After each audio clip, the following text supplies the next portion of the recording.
Hey, what's up, guys? Welcome into the Funshop Podcast with Greg and Ronnie. We are streaming to you live from the Funshop in Los Angeles, California. What's up, Greg? How you feeling today? Party time, excellent. Ooh. It's Wayne's World. Yeah, no, man, I'm all right. It's been a busy couple weeks, but you know, back as they say, back in the saddle again. Yeah, the proverbial saddle. And yeah, man, I'm just I'm hanging in there and getting stuff done, hustling, grinding. Yeah. What else can you do? You went Party it to up. up north this weekend, right? Yeah, I did go up north for the was it the San Jose Super Toy Show or the San Jose Toy Show? But yeah, went up there with some buddies from the Toy Depot toy shop. Didn't really caravan like we thought we would, but some people went up there Friday night. We went up there Saturday morning. Got right into it, and yeah. What kind of stuff did you buy? Some modern Simpsons stuff. There was like a Simpsons alien I was looking for, and I found it for a good price. This one guy had all these loose Super 7 figures. I've never seen so many loose. You've seen a lot of carded. You'll be seeing a lot more in the future. Yeah. I believe it. No, but for one guy to have so many, you know. I mean, dude, they made. I mean, I can't even imagine how many licenses they made toys of. Yeah. Like, I mean, look, no offense, because they're my boys, but it's like they made stuff that that it was like they should, but then they definitely made stuff that just like it never was made. Is like, yeah, there's a reason why it was never made, but you know, it each their own. It's all art, he right? Didn't. Yeah. I mean.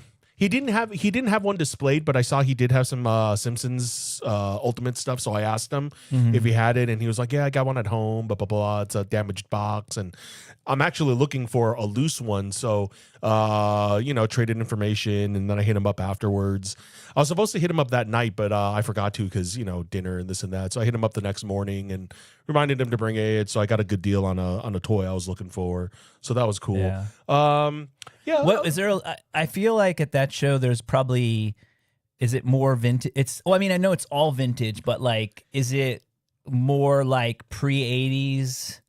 No. Mostly still 80s and 90s. That's a good question. Yeah, a lot of it was still 80s and 90s, and even quite a bit of modern stuff too. But it's not like as like old the All as, American. Yeah, right, exactly. I feel like that. Because it's just interesting to see because like that's a toy show I think that's been going on for a number of years, and I remember when I was like, maybe just years ago, I'd always feel like it was always a lot of classic. Vintage stuff, like pre, 80s, but also a lot of pre-80s, but it seems to probably move past that a lot at this point. Yeah. In my mind, I was actually comparing it to the Glendale show, and I was like, oh, it doesn't have the advertisements or the like 60s, pre-70s, 60s stuff that Glendale like you don't has. probably really see people there with like any paper. Right, unless it's like maybe very, a little bit, one or two vendors, very very rare. Yeah, like maybe a toy catalog or sports stuff. Oh, sports stuff. Yeah, or like Pokemon newspapers. Yeah, there was some Pokemon stuff. A little bit. Yeah. Like some of the rarer stuff that I got was like a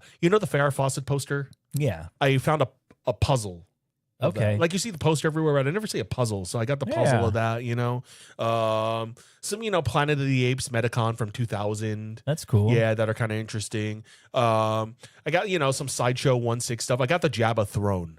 So I'd gotten the Jabba the Hutt from Mike at Toy Depot like years ago, but they didn't have the throne. And the throne is heavy as heck. And it costs just as much, if not more, than the actual figure.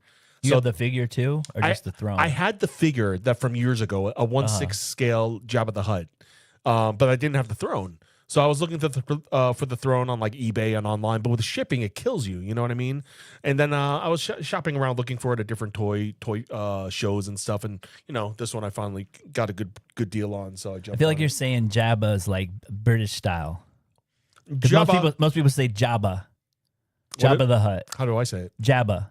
Jabba? But that seems like how a British person would say it. They were like, oh, Jabba the Hutt. You're like, nah, bitch, it's Jabba. Really? It's like saying vitamins or vitamins. I'm going to start aluminum, saying aluminium. Aluminium. Well, I do like Jabba the Hutt. You like Jabba the Hutt? I do like Jabba the Hutt. Jabba. And I'll side with the Brits. Yeah, I know. You'll side with the Brits anytime. All the time. You're a red coat. Oh, red coat, red book. I got the Mal red book. Your red book, red coat. But it was a good show. I like it that it was a 2-day show because when I got there after a 5-hour drive, I don't know, maybe I was a little bit tired or maybe I didn't. You don't have the it's a mental acuity to do as much driving digging. that long is like a mental exercise. Yeah, it's if you're like getting right into it, Yeah, so it was nicer. The second day there were less people there. Second day, so you got to really take some time and do a little bit more digging, find a couple more interesting things and whatnot. Yeah, that sounds good, man. Yeah, it was fun. Like the road trip. I want to do it again. Yeah, I mean, I just did that SF one. I was telling you that was we were talking about it a little earlier. Just to it was like it's weird. It's hard. It's interesting when you have to travel using EV, right? Because you got to really plan it out. Like Tesla's really easy because it's like you can, this is such a California thing, It's but it's enough. Tesla's easier, but I think my buddy had like a BMW EV, which is a piece of crap. Never. Okay. So they have different. The charging stations are not universal. No. So it's like we couldn't go to the biggest company that's like a fast charger for like most EVs is called Electrify America. Okay. They have one like over in like Glendale at the. And they'll have it for all the different EV brands there. Well, that's like because there's like basically like Tesla's one kind of charger. There's of course there's adapters, but like most every other EV has like the same adapter. Mm-hmm.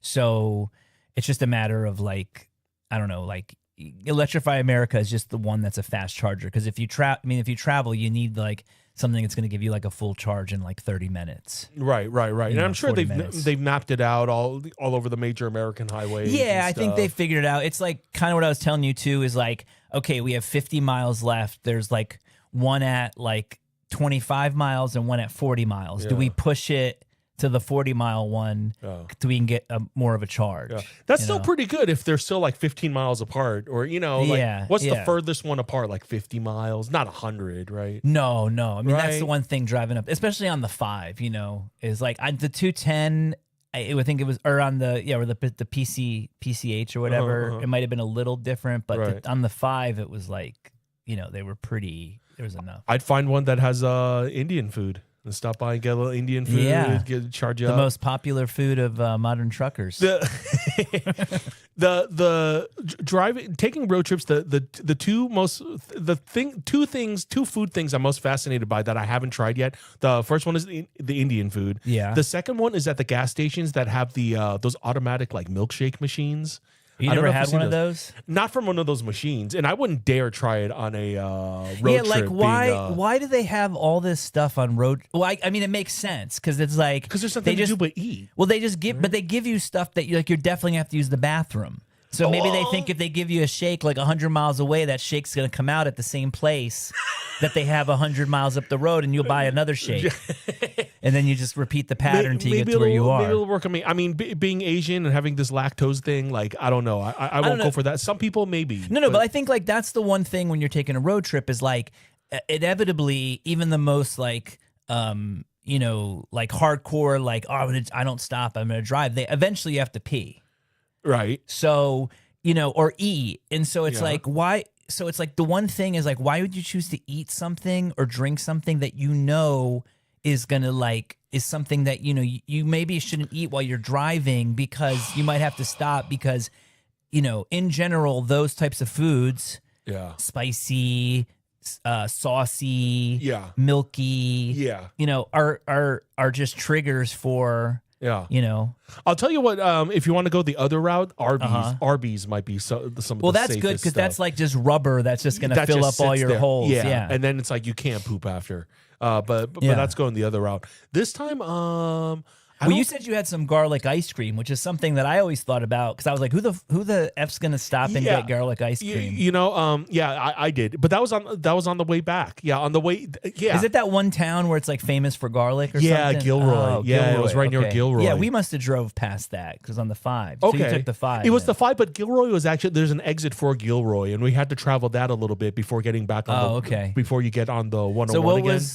What was garlic ice cream like? Yeah, I mean it was chocolate flavored with a little garlic, with a little finish. And you at liked the end. it? It was nice. And, funny bringing up eating ice cream on the road trip because, I was fine. I was good. Yeah, but I feel like the garlic kind of negates, like it's almost like, because garlic has a lot of healing powers. Yeah, could be. Maybe that had something to do with it. So maybe it was like saying, like, it was like exercising the dairy before it. Possibly. I'm going to look into that. But it was delicious. And, it was nice being with people on the road trip that would stop for something like that. What if you got some and then you watched a guy like slicing it on his table with a little like razor blade? Yeah. So it would melt in the skillet. So it'd melt in the skillet. Like it would liquefy. Like just liquefy in the ice cream. Yeah. That'd be cool. I seen Goodfellas before too. No, I'm just saying. I wish somebody was doing that there. Oh yeah, like recreating the scene. No, but it was really interesting seeing all the stands, and I want to stop at more of those. They say they stop at like all the little things that we don't stop at on the way to Vegas, like the alien jerky in that weird candy shop. Whatever. I've been. I don't really eat jerky anymore, but when I did, I went to the alien shop like maybe once or twice, and I'm like, I'm not gonna waste my time just to get like bead like jerky. Yeah. Like see the same rubber if you've already alien. been there a couple of times. Yeah. Yeah, like how many times and it's like I'm not that into, even when I ate meat, I wasn't that into jerky. I guess I was more into jerky than I am now because like I don't really like vegan jerky.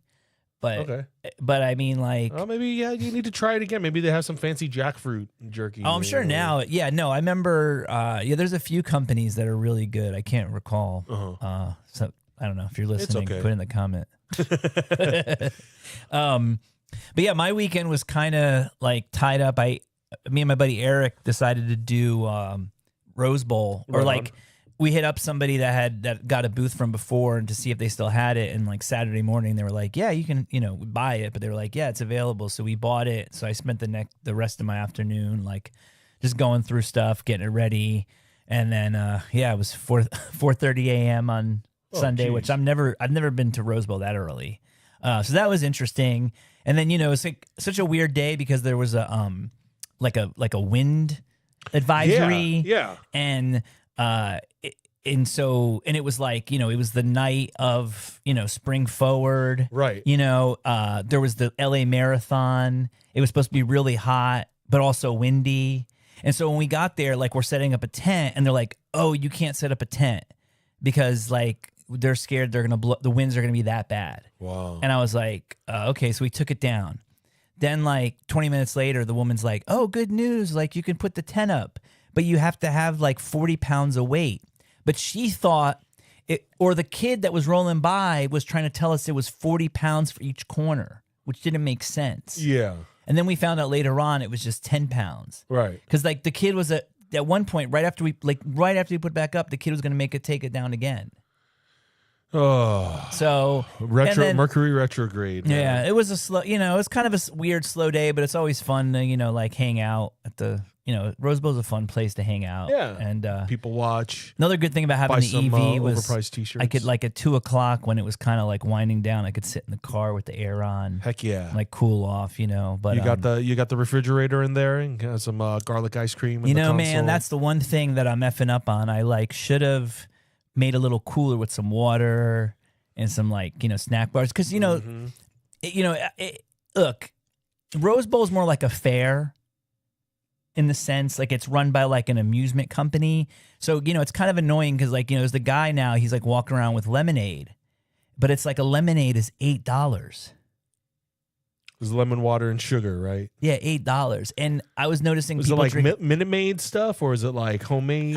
Do you know anything about it? I mean, it might be. I don't think it's like a mix. I think it's like I don't know though. But still, that's an expensive. And then like even a beer, which I was like, I'd rather have a lemonade for a beer, but a beer was like $16. Oh my gosh! Yeah, no, 12 dude. is the. And then they're gonna expect a tip, and you got to give them at least $1. So you're looking at $17 for a beer. This guy's affiliated with the flea market, or yeah, because like it's a fair. It's like a fair. It's like fair prices or fair food. Gotcha. Because they're also cooking like the hibachi. They have like hibachi there. They do.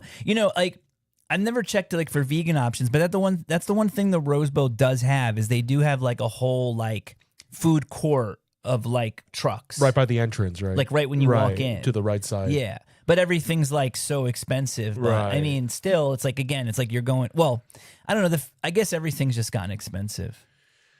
Unfortunately, yeah, Yeah. those are the times we lived in. You know what's still not too expensive is the Panda Express. Oh yeah, shout out Panda Express. Is still affordable. You can get a kind of like a. My lunch was $15. That's pretty cheap. Yeah, that's what I'm saying. And I had my rewards app. I mean, Yeah. you scan it, you get a free lunch every once in a while. Yeah. Yeah, get your super greens with kale and broccoli. Yeah, it was good, man. My tofu and Sponsor us, Panda Express. my tofu and yeah, they don't want to lose business. My tofu and eggplant. Yeah. That was good. Yeah, I skipped that today and got the classic OJ chicken. I was getting all like, I was like, yo, bro, like this stuff's good because it's so fresh. Yeah. Fresh as monkey's breath. But no, it's like we were talking like, because I mean, not everyone's, had the opportunity to go to China. And so, I've just been fortunate enough to go, a bunch of times. And I thought you were going to say not everyone's had the opportunity to go to China. So Panda Express is the next best best thing. But I'm saying like, dude, saying like Chinese food in China is so good because it's so fresh. Yeah. Like, think about it just compared to like how most Americans eat food here. It's like most of it's like pre-prepared, packaged. I got some. I'm thinking about the food in China, and I got some culture shock because they served mashed potatoes. I had mashed potatoes in China at like fine dining, and they served it with like cake frosting on top. Really? Yeah. So I was like, I don't know what's going on. I don't know how they interpret mashed potatoes. Where the hell were you going? Hey, man, if they had, I don't know. Mashed potatoes with frosting. I don't know, but it was mashed potatoes and had frosting on top, so that kind of messed me up. Yeah, but it wasn't like Chinese food. I don't know if it was their form of fusion or if they were thinking outside the box. I don't know what's going on, but I was like, that's interesting. I mean, there's just something about getting food that's like being like cooked fresh and piping hot, even if it's fast food, compared to like, fast food that's like something that's been sitting there.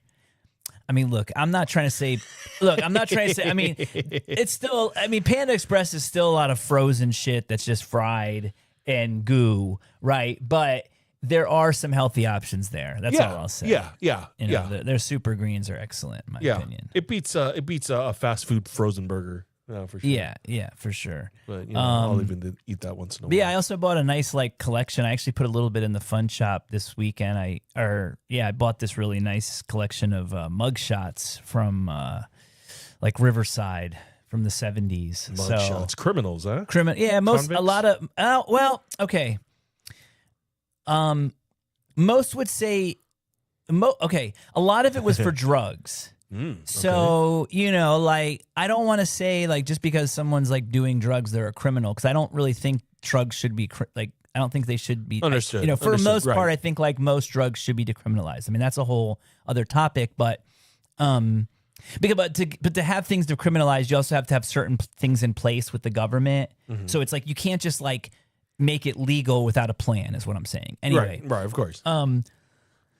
So, like, yeah, I don't know. It's just I sort of like lost my. No, it's okay. Mugshots. You got a collection of mugshots. So a lot of mugshots. A lot of it says drugs. A lot of them are like, some of them are like assault and battery. But the 70s like a very interesting time. So a lot of interesting hairstyles and facial facial hair. And, right. It's anybody with black eyes.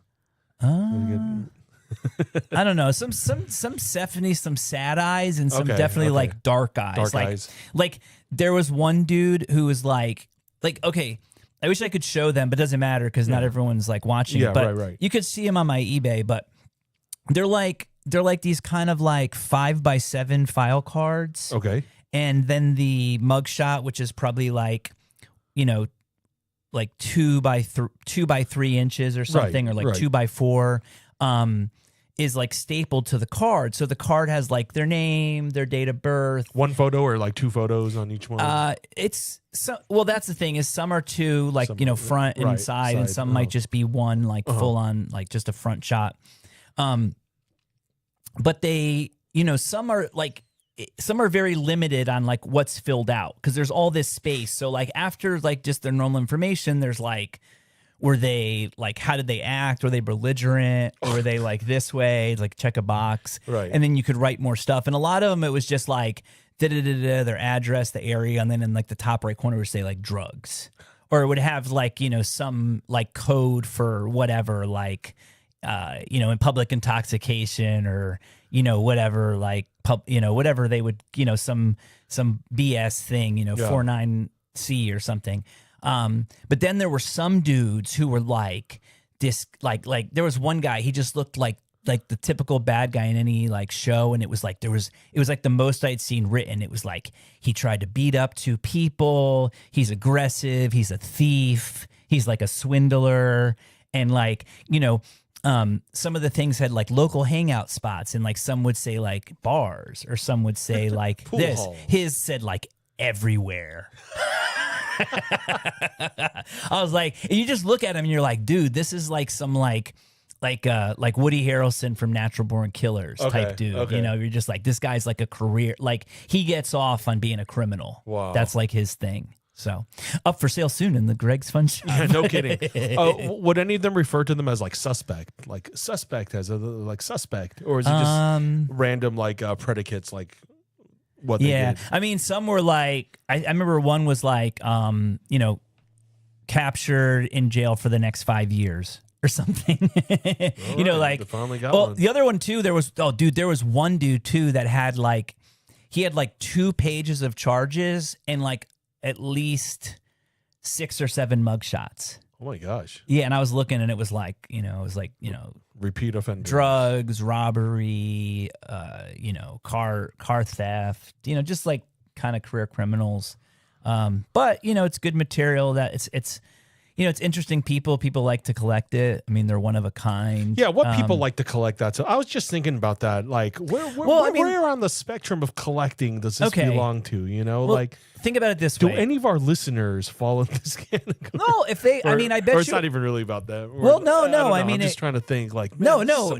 Stuff. I mean, look, I think most people, and probably a lot of people listening, know or may not know, but not be surprised that in Las Vegas, there's a mob museum. Okay. It's like 6 floors of, the briefcase laptop, the briefcase like taps that the FBI used in a van to like catch some guy, right. Like the brick wall from the like Valentine's, Day massacre, right? So imagine like anything that's in a museum, you'd have to think that there's a collector base. So there's just people that collect true crime. So for instance, I mean, I'm giving out some A grade knowledge, but most people probably know, but there's also a lot of people that collect only mugshots of women. And because, if you think about it, there's going to be way more men throughout time than women, especially, as the farther you go back.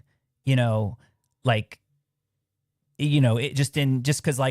don't know. So it's just, so having women criminals is always going to be something that's more collectible because there's going to be less of them. Yeah, I can totally see that. And then you got to think like, then there's people that might collect like, gangsters or people that have like a certain look, because it kind of, it almost like creates a character, like you said, like even me talking about the one guy who committed all the crime and just looking at him, it's just people just, look, there's people that collect, oddities, on all different levels. There's people that collect, like, oh, I want to like stuffed like cow head or like a skeleton, like a spider. And there's some people like, oh, I want a 2-headed baby in a jar. So there's like different I hope levels. You don't have any of those. No. I mean, I don't, but that's the thing, right? Is like, so there's like extreme sides of collecting certain things. Yeah, no, obviously. Like, it always trips me out when there's some weird thing and then it gets me thinking about the weird collector that doesn't even have that yet but wants to buy yours. Like I have a buddy, I won't say his name because I don't know if he wants people to know, but he doesn't want but people to know that he collects things that are connected to executions. So the one thing that you can collect are like invitations because they used to send people invitations, basically like it was like, here's your ticket to go see like dude get his like head chopped off. Yeah. Now we have gender reveals. A little different now. Yeah, but very different. The craziest one he bought it at auction. It was like an executioner from London or from England that every person he executed, he like kept a log. So it was the actual logbook and then a little piece of rope from one of his hangings that he kept. Yeah, that is very morbid. Yeah. A piece of rope from every hanging? No, not every hanging, but just one of the hangings. Maybe it was somebody that he was like very happy to hang. You know, like a very like despicable criminal, you know, did the most horrendous thing you could ever imagine to somebody. Dude, you know? Yeah, that's crazy. It'd be funny if he was he had a sixth sense of humor and he also collected, you know, executioners, like the DJ crew stuff too. He also collected their stuff. Yeah, I mean, I don't know. He might want to branch over. That would be sick. Yeah. For a person that but you know, I mean, I always think it's funny. I think I told you the other day, you know, verdugo means executioner in Spanish. I thought verdugo was like grain. No, it's like executioner. Verdugo is a pepper. Really? Yeah. Means executioner. Look it up. There's so many Verdugo roads too. There's I know. So it's like Executioner Road. Shut up. Really? Yeah. Wow. Look it up. But you know, it's just But yeah, man. Look. So I bought those. I mean, those, and I've those will sell really well. But then you know, I was gonna talk. You know, I asked you. I said, "Hey, man, I have something we could talk about today." Sup, dude? And I was like, "House calls." House calls. I know about in calls and out calls. What's a house call? So you were like, "What's a house call?" Yeah, like, what's a house call? I was like, "Do you want me to tell you what it is now, or do you wait for the show?" I want to be surprised. Yeah, I want to be surprised. It's okay, not what's that a house exciting. call? It's just when somebody calls you over to their house to go buy something. But it's a house you've never been to before. So obviously it's also a more intimate place. Like you're not going to somebody's store or you're not going to the flea market. You're literally going. It'd almost be like inviting a stranger into the fun shop here to be like, hey, everything's for sale. So how would you meet this stranger usually? You just meet someone and then it's like, oh, I got a bunch of stuff for sale. I want you to come to my house and make a house call. Well, it can happen. So it can happen a few ways. Like, I mean, it could happen from like, you know, somebody that you met at a show. Right. And they say, oh, I have all this stuff in my house. Like, come to my house. Right. Or in this case, it was another dealer called me because they were going to get, no, they were there and they were looking at postcards, but they were like, hey, Greg, there's a lot of stuff that I don't understand. Would you come, you know? So there's a lot of comic books and toys. And so it was, you know, it's also really interesting too because this was an older gentleman and you're going into their private space, like you're going into their actual collection, right? You know, and you're digging through stuff, and so there was kind of this moment where, I had nothing to do. Like I literally was like he called me. I happened to be in Glendale, and it was like in, I don't know, like Alhambra. Right, so it wasn't that far, but it was still, like 40 minutes. And I like how you said Alhambra like a British person. Alhambra. Yeah. Anyway, it was Alhambra. So, so when we got there, he's like, the guy was like older guy's like a little cranky because at certain point, like you're trying to look at stuff and he'll just start like talking and talking and talking. And then, like, my buddy had been there all day. So I'm like fresh, coming into this place and, he's been there for hours and I'm coming in and, this guy's talking to me and I'm like, oh, this is an older guy. Like I'll entertain him. And then you realize like once he starts talking to you, he doesn't stop. Yeah.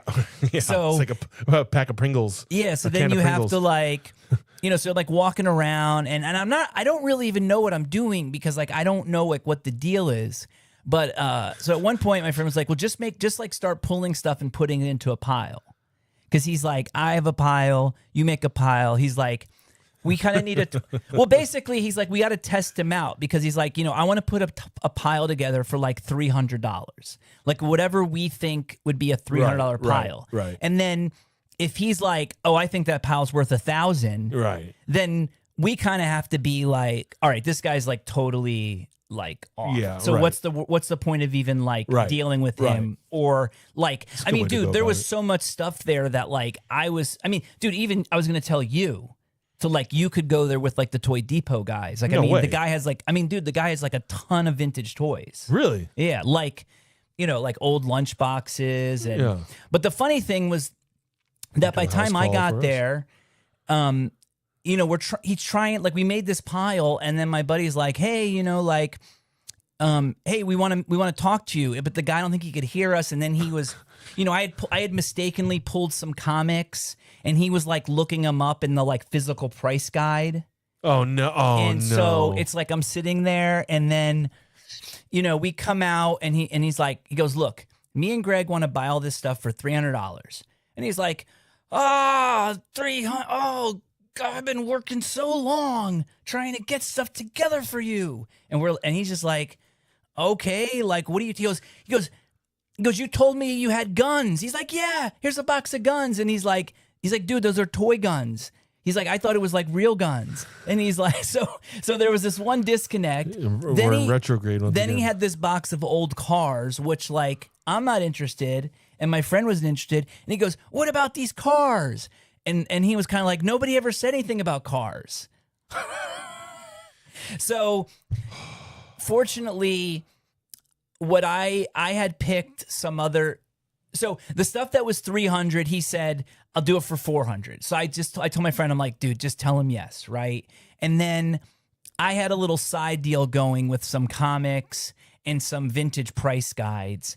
And so I think the total, at the end of the day, the total number he was happy with. Okay. And then it was funny too, because at one point I asked him if he had any t-shirts. And then I was like, oh shit, I kind of distracted him or whatever. But then right before I was leaving, my friend was like, oh, didn't you say you have some t-shirts? So I actually got some pretty cool t-shirts. Oh yeah, I got t-shirts. I got a Death of Superman t-shirt from the 90s. The black with the bloody red. The black with the bloody red. All right. I got a buckwheat Wheaties box. Okay. Okay. And then 2 Mars Attacks tees. Okay. That's pretty good, right? That's the kids like that stuff these days. Yeah. Maybe buckwheat's a little. Yeah, the price. I mean, the price was good. Oh, right? the price was good. Yeah, absolutely. But I was going to show off a couple of the things that I got. What you got? Yeah, you want to do my? I never fixed the camera. Yeah, it's okay. It's good. It's good. So I don't know. This is kind of cool. I think this is a little mad. Is that plastic? Yeah, it's like a plastic bookend. Standy. Oh, yeah, okay. I think it's supposed to be a bookend because he had books behind it. But I was like, oh, that's really cool. I've never seen it. So it's like, yeah, it's a little acrylic. You know, maybe it comes with 2. I mean, you couldn't put 2 heavy books, but even just as a little like display piece, it's cool. for your magazine, library magazine. Yeah, and then I got a little what they call Palmer. It's like Palmer Plastics. This is like King Kong or Gorilla. Not worth too much, maybe like $15-20. But I just. You know, they're pretty scarce. You got these at Rose Bowl? No, I got all these at the house call. Okay. Was the house call recent? The house call was, I guess, on, it was Saturday. Okay, so it was during retrograde. Okay, for a second, I wasn't sure if this was a story. I forgot that I did it this weekend. Yeah, we still are in Mercury retrograde, I think, and to then the I end also of got March. an open pack of comic book heroes. So that had some old gum. I got a checklist. Checklists are always rare, I think. Yeah. And then 3 stickers. I got... the Son of Satan says the devil made me do it. Was it Merle that was telling us about how the checklists were the first card in the checklist? I was telling you, yeah. Yeah, right? Yeah. And then Submariner, this was like when he went into like that, he had that weird color outfit for a little bit. They tried to put him in a new outfit. Submariner. I like the way the British say is Submariner. Submariner. And then Captain America. All right. So that was kind of cool. Not worth a ton, but just like fun. And then stuff, I got some cool, I got this number 1 of this like 70s comic zine from Brooklyn. Etc. Yeah. Oh, it's just this is volume 2, number 1. But cool.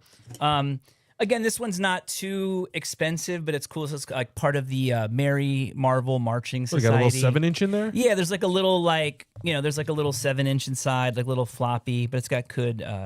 That's cool. But then he had a lot of like comics and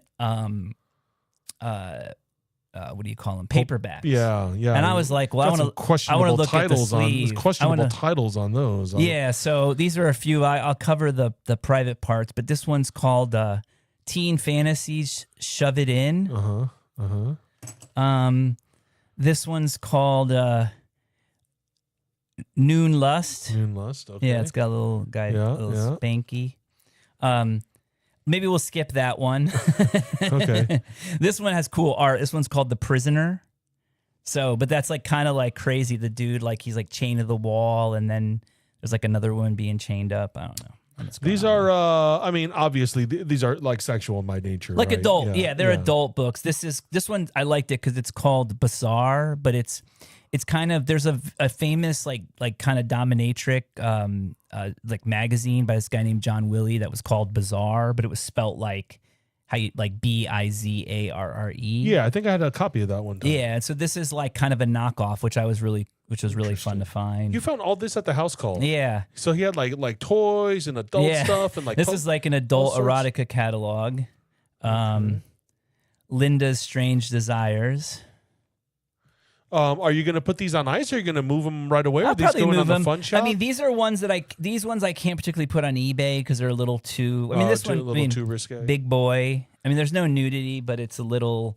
eBay's really strange now about stuff. Like, you really have to be careful. Like, you can't put anything. You can put like nudes, but you can't put like stuff that implies like sex. Right. Right. I mean, but to me, it's kind of dumb because it's just like cartoons, Yeah, it's whatever triggers their AI. Yeah, swap meet, violent stories of bound punishment. This is a Amazon mistress, so probably like a lesbian themed. Oh, this was kind of cool. I don't think this is worth much, but I really like this. This one was called Russia's Vice Towns. So I think it was like kind of like a little like, inside the Russian like underworld of sex. Yeah, of course. And so, there's like a GI and he's like, having a drink with like a Russian woman and her friend, and he's probably getting honey potted. And, I imagine that you think there's secrets. Is there a cross section of collectors who like this stuff and who also like mugshots? Maybe, yeah. Maybe, huh? Yeah. And then I can't show this other one either, but I'll show it to you. Let me see. Oh, okay. Yeah, it's a little maybe like too racy. Yeah, that's lovely. This one's called Tight Tits. This one's called Tight Tits, and a gentleman and a consenting woman.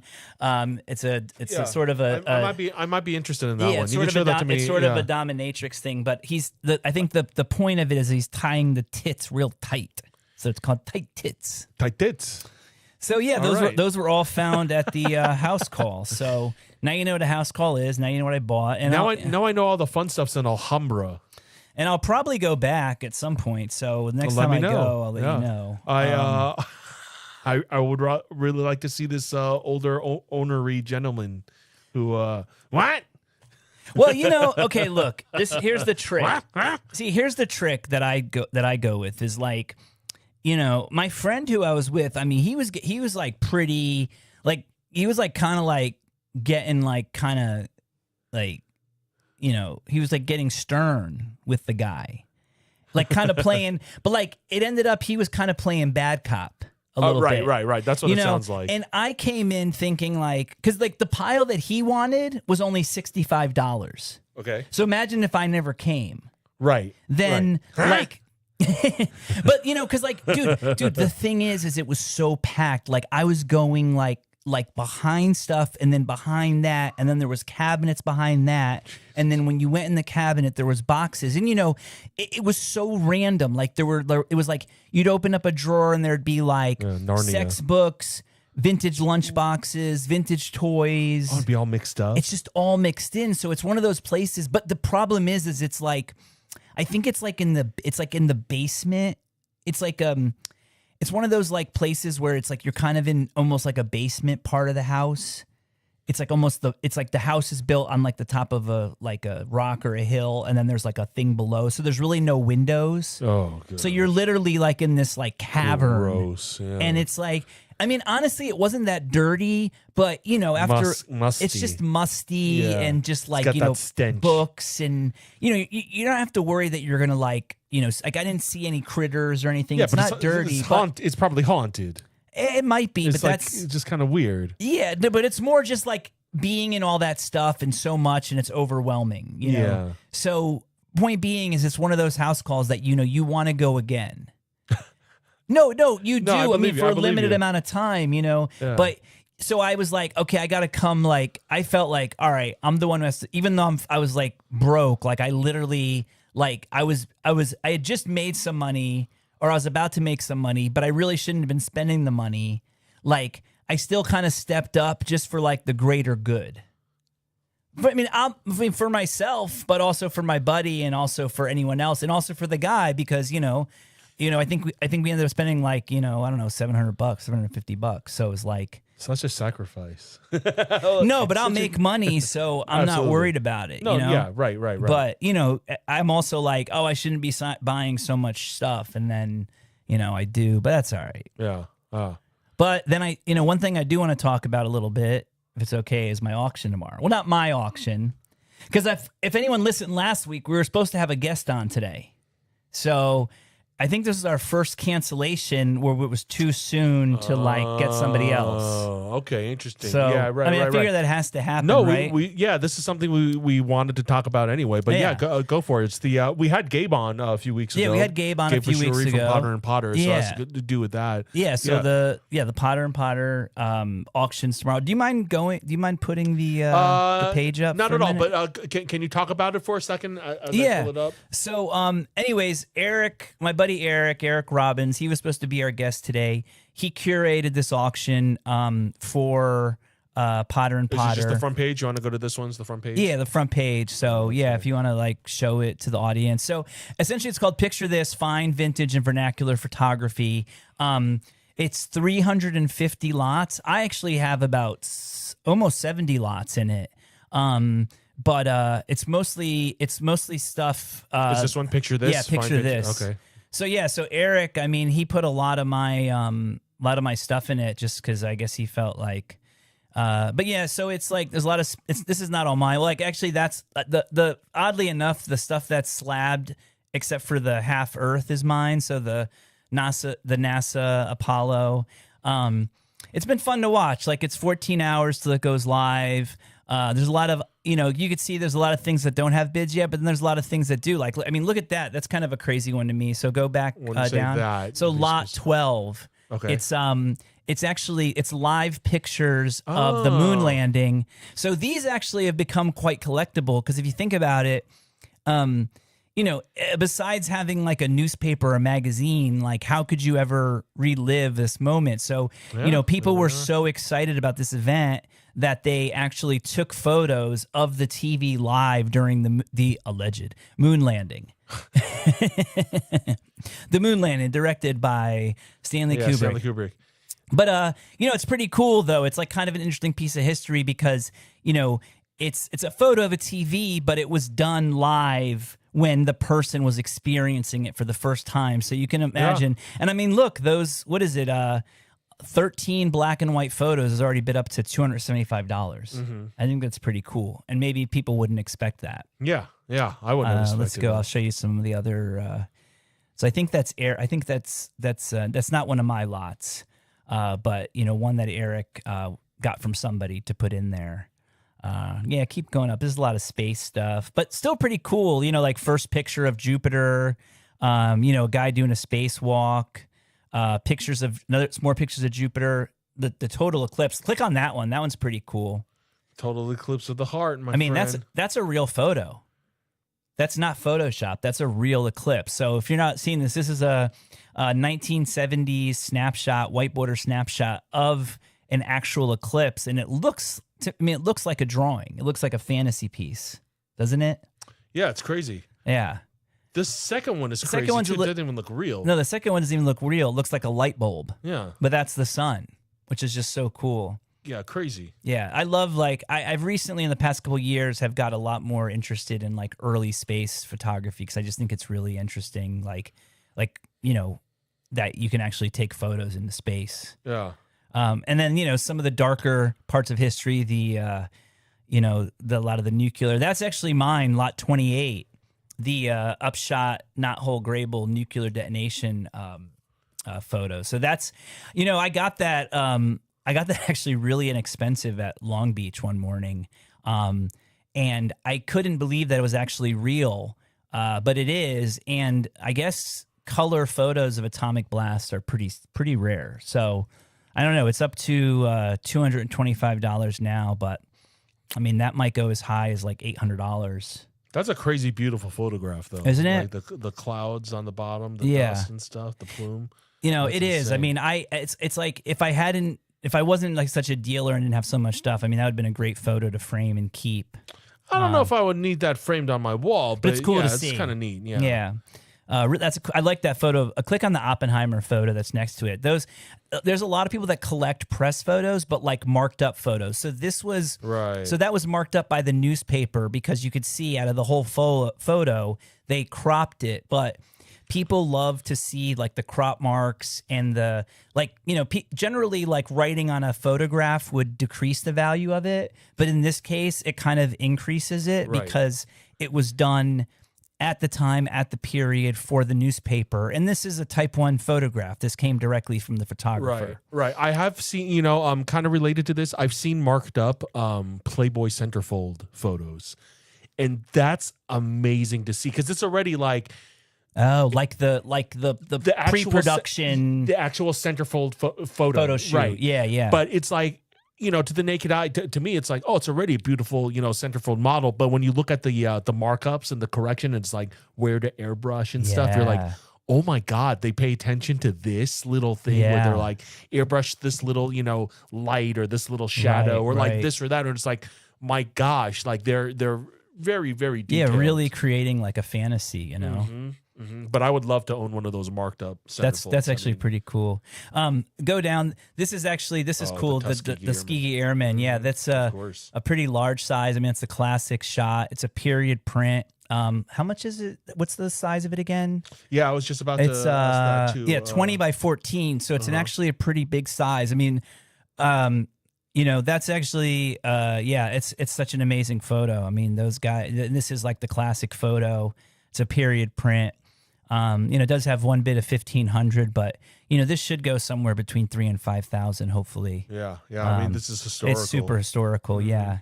I mean, and it's like, if you're like a World War II military corrector, it's like you have to have this photo. It's like, did you just say corrector? Yeah, I'm hanging out with you. Never mind. Keep going up. Oh no! Look at that lot 34. Yeah, lot 34. That actually clicked. Oh, you don't want to click on that one? Well, I mean, I guess we can. Yeah, it's historical. Those. Interestingly enough, those masks were made by Don Post. So if you're not watching it, it's actually 3 women.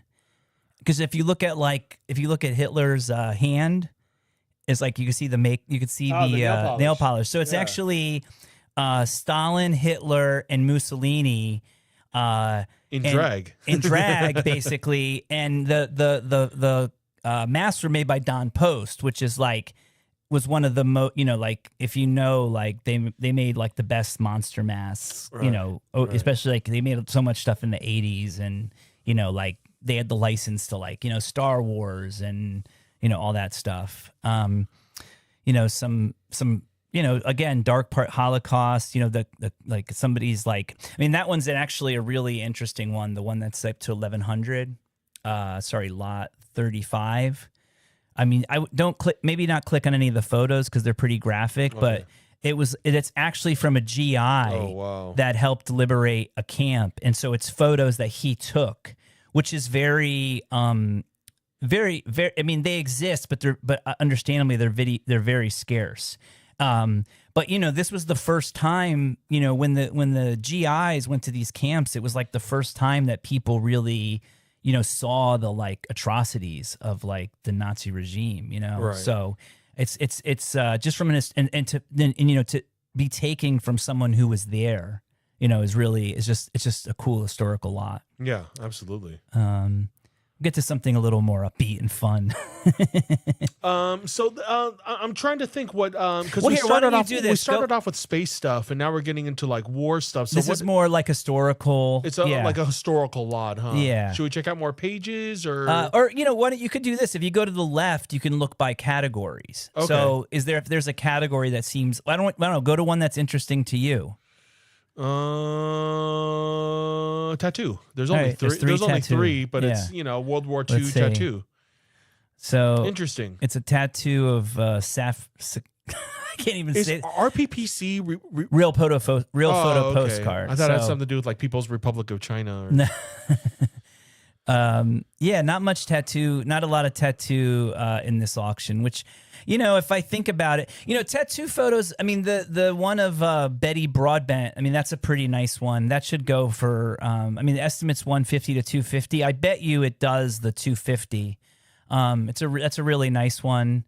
Probably 40s, maybe 50s. But, classic. We should put a balloon in the back over there to break up the make monotony. it a little, just break it up a little bit. Actually, it might say, balloon. What does it say as far as the date? It doesn't. I don't know. Yeah. I think it's maybe 40s or 50s, but yeah. It's okay. It's a nice one. Yeah. What other category? I don't know. Let's see. There's a bunch. Halloween? Halloween. Yeah, why don't you try? Why do you do or whatever? I mean, it's up to you. I figure like because they're all under World War II, so that's why I said that. But it's Halloween. Yeah, Halloween. So well, some of these aren't World War II though. No, it's not under World War II. Okay, this is like just this is just Halloween in general. All those Halloween photos my favorite, the best. I mean, these are. I mean, like I think these will get bids. These are for people like that collect. But like, okay, this is my favorite one though. Lot 2. Scroll down a little bit. Lot 288. This one's really awesome because this is a really early. It's 1920 photo, but the girl has a Ouija board, which is really cool because like you don't generally see Ouija boards that early in photography or at all. So that's a pretty cool, especially having like the president, in the back and the Ouija board. Oh yeah, there's a portrait of Teddy Roosevelt. Yeah, and then there's the girl holding the Ouija board, which is really cool. So. I can't make out most of these costumes. I mean, there's like a nurse and like I don't know if she's a witch or a wizard. Yeah, look, man. And then I can't make out the other ones. These were but they're more like masks. Yeah, this was like more. I mean, honestly, if you think about it, like not people didn't have. There wasn't spirit Halloweens everywhere.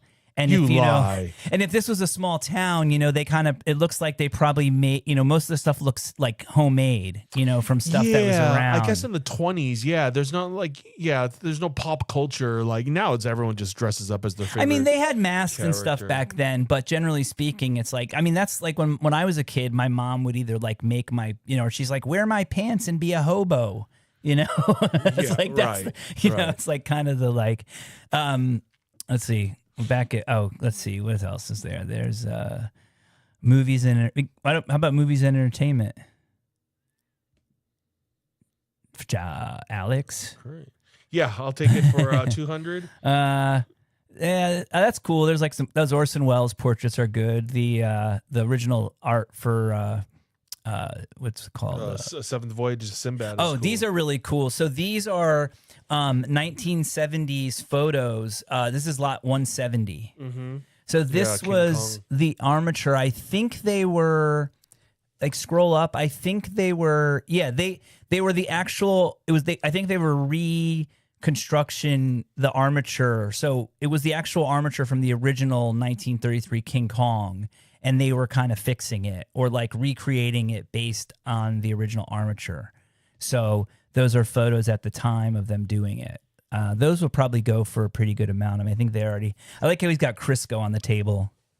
Did he? Oh, wow. And vitamin C. I wonder if that was for the art or him. The world may never know. Yeah, those are cool, right? He might have just been keeping the bottle to keep other liquids. You need that grease for that King Kong. For his armature. Yeah, those are cool. Yeah, very interesting. Yeah. When I see this stuff, it's like, who is the collector? Well, I mean, someone who collects King Kong would love that, I would think. I mean, yeah, that makes sense. I mean, these are mine, lot 176. These are behind the scenes photos from the Beastmaster. Oh. So these are pretty cool. Who's my favorite from that? Who's the redhead in that one? Lana, not Lana Turner. Yeah, I don't remember. This was obviously from one scene, but it's it's cool, especially seeing them like between takes, like smoking a cigarette, just like on the desert. I forget. I think aren't those the guys that are like. I don't remember. They're the bad guys, but I haven't seen the movie in so long. Like the guards or whatever, guards or something like that. But yeah, those are pretty cool. I think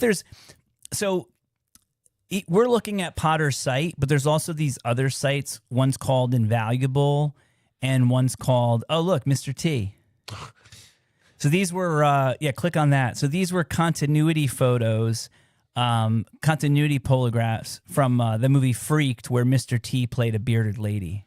Oh, I was like, why is his beard so big? Yeah, so he actually played a bearded lady in this movie. Wow. Dude, that's crazy. It looks like he's in drag. He is. It's Mr. T in drag. He's playing a bearded lady. I've never seen that. I mean, no one's seen these photos. I mean, they're behind the scenes, like one of a kind photos. But they're people incredible. have seen the movie, though. Oh yeah, yeah. I mean, they're incredible. That's insane. Yeah. He looks like CeeLo Brown. I think he looks like Mr. T. Well, Mr. He does T like Mr. T as the bearded lady. Yeah. Those are cool. Let's see. I think there was one other thing. Yeah, in movies and memorabilia. Yeah, keep going up. As a nice. That's not 266. That's one of mine that I'm really excited to see how that does. So these are. So this is another where somebody took photos off the TV. So there were, be careful because I think some have maybe a little nudity. Okay, but I won't go into. I'll just. Yeah, but then if you click at the end one, like the last photo. Oh yeah. Or just click at the next photo. So they were actually made into these little albums. So they kind of took photos of it and kind of made these little books out of, probably VHS tapes or something. And so they watched it and then they created like a little picture book of what they just watched. I feel like some photo developing places just put the photos in the albums like this for you. Because I feel like my family had, something like this. Maybe not QSS, but we had albums like this from the developing places. Yeah, I mean, maybe they just had to rearrange the order or something. Possibly. But yeah, it's probably, it says came like that. So those are pretty cool. That's something I would like to bid on. Yeah, I think you should. Something very cool. Frank Sinatra scrapbook, no bids. One thing that's cool about this auction house. Let me see if there's any. Go back to the titles real quick. See if there's anything that I mean, we're like almost done, so I want to not. Okay, go to Carnival, Carousel, and Circus memorabilia, because this is one of the lots that I wasn't sure I was going to put in. Eric begged me to do it, sort of. Keep scrolling. Get that? Scrolling. Rawhide. Oh man, they didn't even. Okay, never mind. Go back. They didn't put under circus, which doesn't make any sense. Well, I mean, is there only one page? No, it's not in there. Go back. It's in a different category. But it should have been in Carnival, I think. It's okay. I know. Maybe it's under Outlaws. Is there an Outlaws or Crime? Well, there's Crime, but I don't know. I don't know why they didn't put it in. It's okay. We don't have to keep on looking for it. Actually, just do this. Go to the search real quick. Oh boy. And just write Cole, COLE, and the second Younger, YOUNGER. Yeah. Okay. Get to it that way. There you go. So these are mine. This is a set of 12 RPPCs, real photo postcards of Cole Younger Amusement Company. So people that don't know, Cole Younger was actually part of the James Younger gang. So him and Cole Younger, his brother, and Jesse James and his brother went around, basically terrorizing America after Civil War and, robbing people. At one of the bank heists, Cole Younger got arrested. He spent like 20 years in jail. And when he got out in like the early 1900s, he started a carnival as one of his ventures. So these are photos.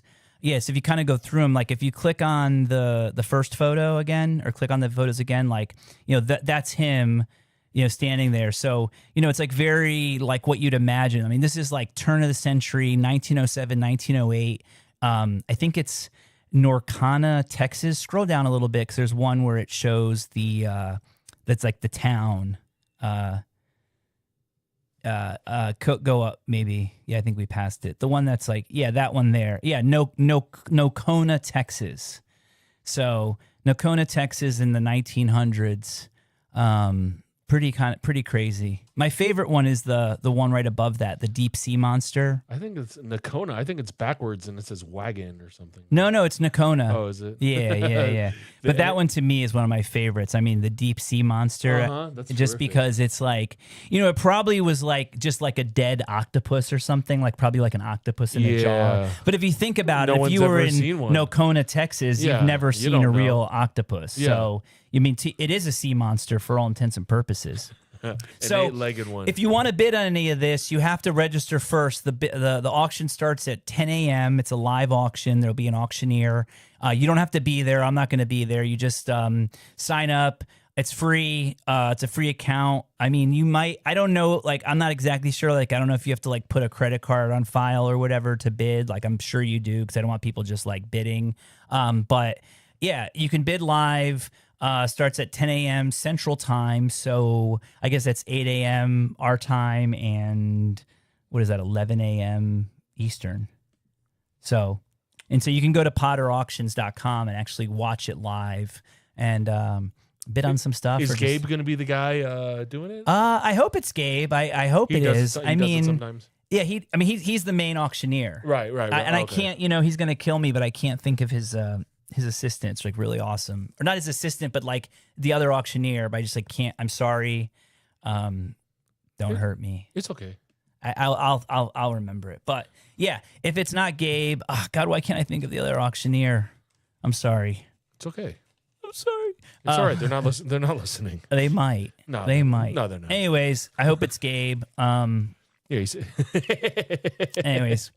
hit the bell button, like and comment, send us a message. This weekend, paperback show at Glendale. One of the best shows in South California. It's really fun.